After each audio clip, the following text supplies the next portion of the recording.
Baik, kalau semuanya kita masuk ke materi kedua di bab limit ya. Sebelumnya kita membahas tentang pendahuluan limit. Nah, sekarang kita akan mengkaji lebih dalam tentang limit ya. Interpretasinya seperti apa? Baik, langsung saja untuk mengkaji lebih dalam tentang limit, saya akan jelaskan dulu ya. Misalnya kita punya seperti ini. Oke. X, sebuah X, sebuah Y. Kemudian di sini ada nilai C ya, nilai yang akan kita dekati. Oke, X mendekati C. Kemudian di sini ada tentunya apa? Tentunya ada hasil fungsinya yaitu FC ya, FC. Oke. Nah, ini misalkan saya punya grafik seperti ini, ya jelas ini nilainya seperti ini kan di sini kan. Oke. Yang FC-nya di sini. Ini supaya lurus saya mohon maaf ya, saya luruskan dulu. FC-nya di sini. FC. Nah, oke. Nah, jadi begini ya. Limit itu kan mendekati. Oke. Nah, X mendekati C, bisa dari kiri, bisa dari kanan. Artinya apa? Di sini ada selang ya, selang. Misal saya lihat fokus di bagian sini, di bagian ini ya.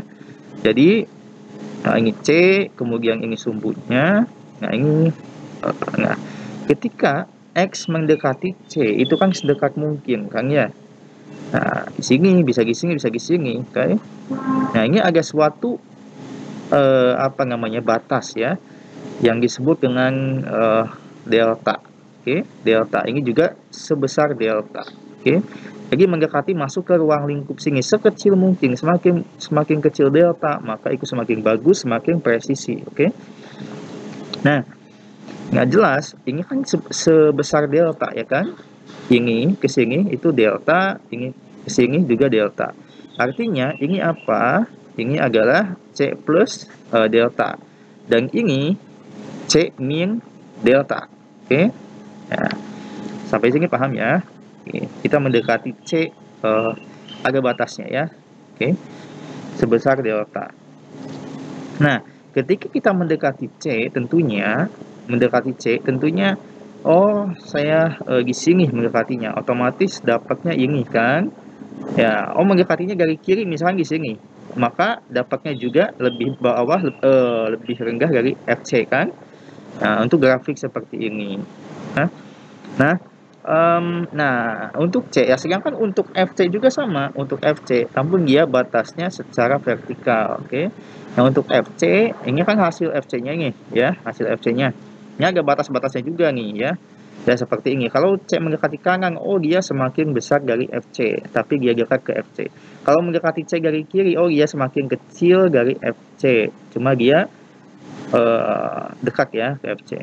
Nah, untuk FC juga sama, dia ada batas-batasnya juga. Jadi, batasnya itu namanya epsilon ya, sebesar epsilon, ini juga sebesar epsilon. Sehingga untuk yang di sini itu apa? Ini adalah FC plus epsilon. Kenapa plus ya? Karena arahnya ke atas ya kan? Kalau sumbu Y kan ke atas semakin besar, kalau sumbu Y ke bawah semakin kecil. Nah, ini batas bawahnya itu FC minus epsilon ya, ini sebesar epsilon ya kan? Oke, nah dari sini kita turunkan disebut definisi. Nah, sebelumnya kan kita belajar tuh ya definisi limit di bab bahasan yang pertama, materi yang pertama. Sekarang kita bahas definisi limit lagi. Definisi limit. Cuman ini definisi limit secara presisi ya. Definisi limit secara presisi, oke. Nah, definisi limit secara presisi itu isinya apa? Yang menyatakan, oke, menyatakan bahwa limit X mendekati C, suatu fungsi fx itu sama dengan L, oke. Nah, artinya apa? Oke, berarti bahwa untuk setiap untuk setiap biasanya simbolnya seperti ini ya, A kebalik ya. Biasanya seperti ini. Untuk setiap delta lebih besar dari 0 yang diberikan, Oke, ini berapapun kecilnya, ya semakin kecil ya semakin presisi kan. Nah, pasti ada atau terdapat si delta yang lebih besar dari 0. Besar dari 0 yang berpadanan. Seperti apa? Nanti ya saya jelaskan. Jadi berpadanan itu seperti ini. Jadi ini kan begini ya. Kalau saya zoom, ini agak FC, ini C, oke. Mendekati garis kanan, ini nilainya ini ya. Kanan kan hasilnya ini nih. Ya. Mendekati kiri, hasilnya ini kan. Kurvanya seperti ini misalkan. Hasilnya ini kan. Oke. Jadi intinya ketika untuk setiap delta lebih besar dari 0, ini delta misalkannya delta. Delta lebih besar dari 0 diberikan berapapun kecilnya terdapat pasangan delta lebih besar dari 0, ya kan?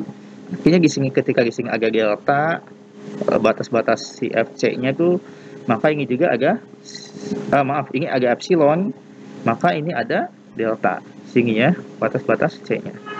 Oke. Nah, oke. Yang berpadanan kemudian sedemikian sehingga ya,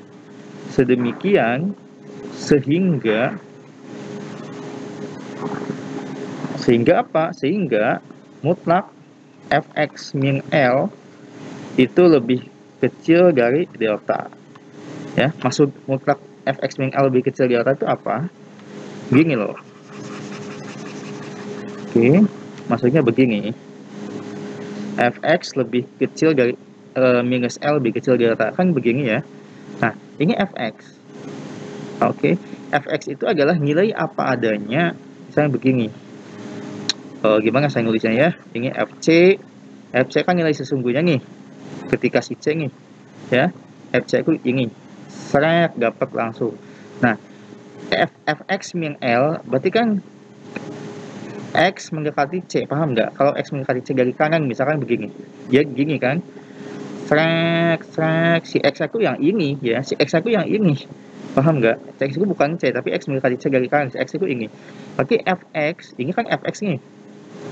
Nah, si fx itu yang ini, oke? Nah, fx minus L, nah fc itu sama dengan L. Fc itu sama dengan L ya, nilai yang sesungguhnya.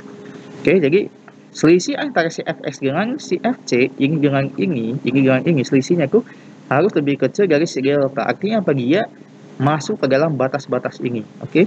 Kalau misalnya FC kan sama dengan L ya, sama saja. Nah, berarti si fx itu harus di sini, bisa di sini, bisa di sini, bisa di sini, bisa di sini. Oke, paham kan? Yang penting masuk ke dalam si batas-batas si epsilon ini. Maaf ya, kalau saya suka ketukar epsilon dengan delta. Kalau epsilon ini ya, sumbu Y, delta itu yang X-nya ya. Epsilon itu nilai hasilnya. Oke, jadi selisih antara si epsilon dengan si L, si fx dengan L, nilai yang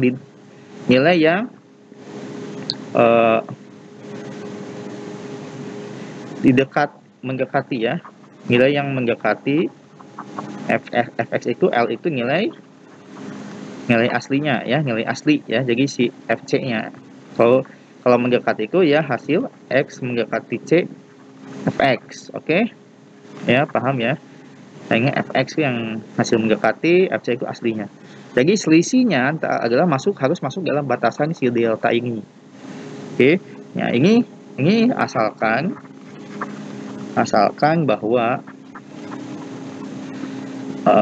bahwa x min C lebih kecil dari si delta.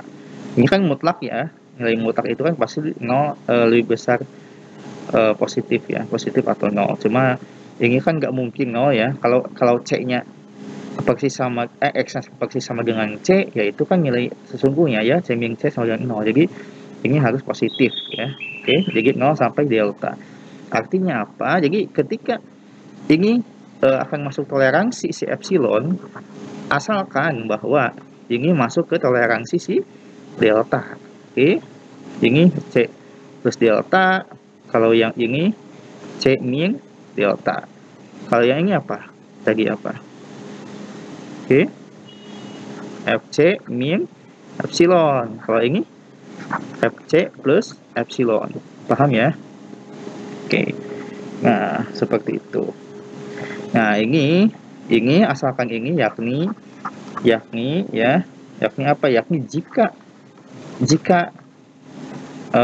X mendekati C itu masuk ke dalam batasan si delta, maka hasilnya juga akan Fx selisih si hasil mendekati dengan selisih yang aslinya juga masuk ke dalam batasan si epsilon. Oke, paham ya?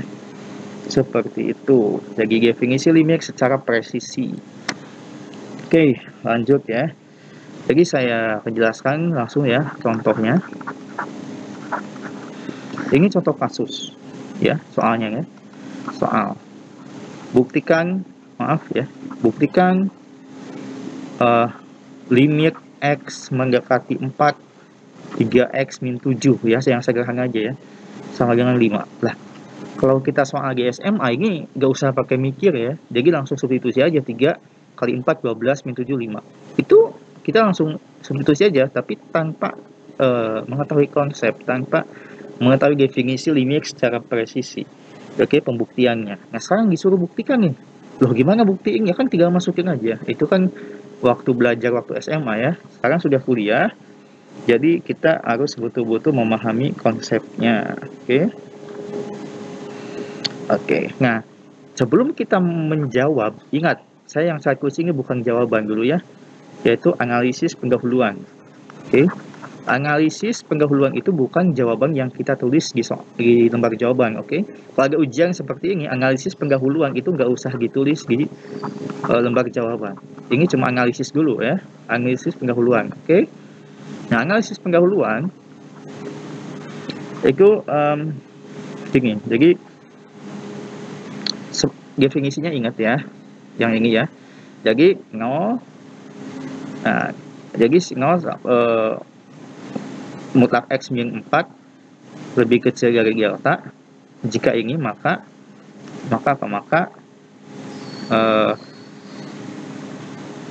3x min 7 dikurangi 5 itu lebih kecil dari epsilon ya. Ini sama ya. Jadi ini kalau saya tuliskan di sini kan, ini template-nya seperti ini. Limit X mendekati C, Fx sama dengan L. Oke, kayak gini ya. Otomatis masukin aja. Kan ini sama aja ya. Jadi kayak gini. Jadi ini 0 sama dengan, kan C-nya 4 kan, paham nggak? X min C delta-nya kan belum diketahui nih. Maka 3x min 7 kan Fx-nya ya. Oke, Fx dikurangi 5-nya kan L. 5 itu L ya. L. Oh maaf, ini mutlak. Oke. Sorry. Ini mutlak ya. Ini mutlak. Oke. Ini mutlak. Nah, ini mutlak ya. Nah, maka lebih kecil dari epsilon. Ini sama ya. Jadi pakai yang ini untuk analisis pendahuluan. Oke. Nah, kemudian analisis pendahuluannya kan kita punya kan 3x min 7 lebih kecil dari 5 nih ya. Lebih kecil dari epsilon. Nah, jika apa? Ya udah, kita otak-atik bentuk ini sedemikian rupa sehingga nyambung ke X min C. Gimana caranya sih? Ya udah. Gimana caranya dapat X min 4 gitu loh ya. Simpelnya begitu ya. Untuk kasus soal seperti ini. Jadi kita dapatnya 3x min 12 ya. Jadi 7 min 5 yang min 12 lebih kecil dari epsilon. Nah, kemudian ini kan 3-nya bisa keluar ini ya. 3-nya ya, berarti 3 dikali mutlak X min 4 lebih kecil dari epsilon. Oke. Nah, sehingga kita punya X mutlak X min 4 lebih kecil dari epsilon per 3. Nah, ini. Oke. Nah, sekarang cara menjawabnya seperti ini. Nah, ini ya yang akan kita tulis di lembar jawaban. Oke.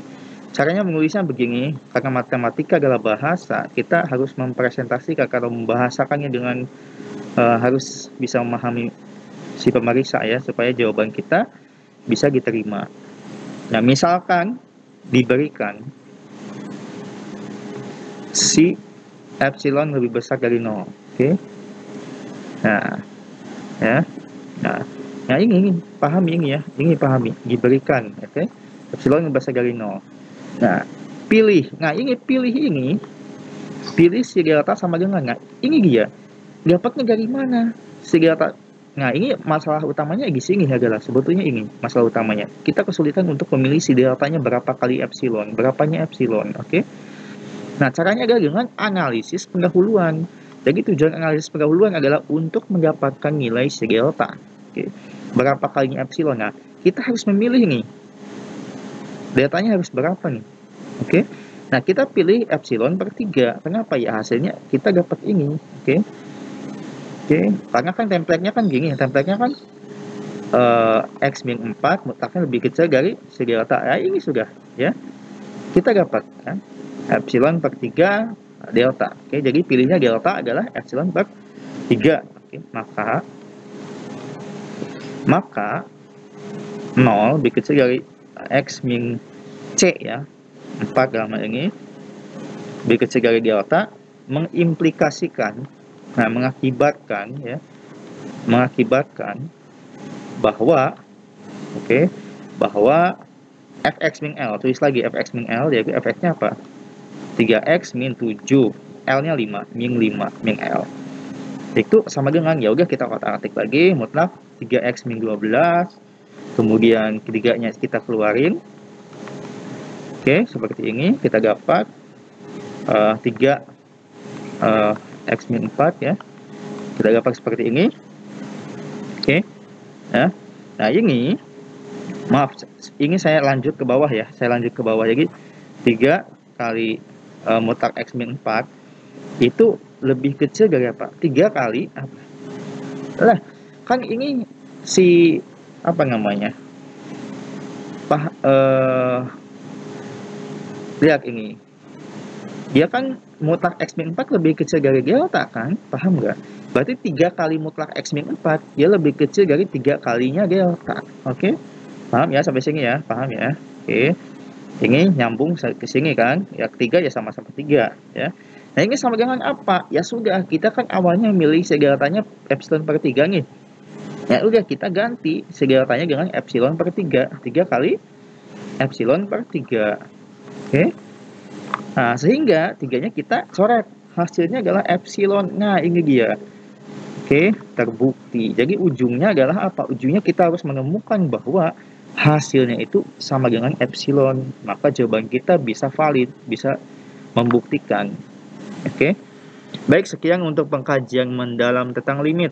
Sampai jumpa di materi selanjutnya.